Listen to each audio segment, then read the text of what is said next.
ছাত্র জনতার অভ্যুত্থান, আহতদের চিকিৎসা ব্যয় নিয়ে দুশ্চিন্তা থাকছেই।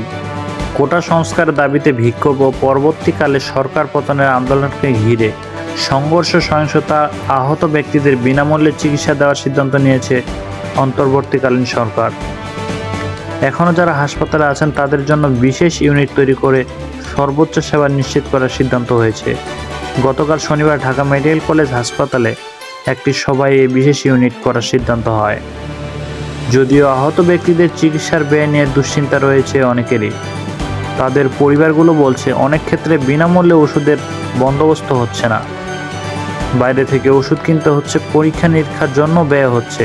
একাধিক চিকিৎসক জানিয়েছে অনেকেই গুরুতর আহত, তাদের দীর্ঘমেয়াদে চিকিৎসার দরকার। সংঘাত সহিংসতা কত মানুষ আহত হয়েছেন তার সঠিক পরিসংখ্যান নেই। স্বাস্থ্য বিভাগের ধারণা সরকারি ও বেসরকারি হাসপাতালে ৫ শতাধিক রোগী চিকিৎসা নিচ্ছে। যমুনা নিউজ 24-এর প্রতিবেদন অনুযায়ী গত শুক্রবার পর্যন্ত রাজধানীর ৭টি সরকারি হাসপাতালে ৪৩৯ জন রোগী ভর্তি ছিলেন। তাদের ১০ জনের পা কেটে গেছে, ১০ জনের এক হাত কাটা গেছে। অনেকের হাতে, পায়ে বা শরীরে বিভিন্ন স্থানে গুরুতর ক্ষত আছে। ৩২ জনের চোখে আছে ছড়াগুলির আঘাত।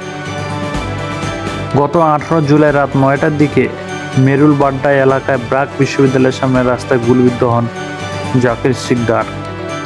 তিনি গুলশানের একটি পোশাকের দোকানে চাকরি করেন। তিনি জাতীয় অর্থোপেডিক হাসপাতাল ও পুনর্বাসন প্রতিষ্ঠান পঙ্গু হাসপাতালে চিকিৎসা দেন।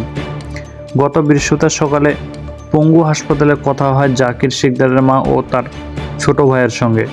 তারা জানান ২১ জুলাই অস্ত্রোপচারে জাকিরের বাঁ হাঁটুর উপর থেকে কেটে ফেলা হয়। এরপর আরও ৩বার অস্ত্রোপচার হয়েছে।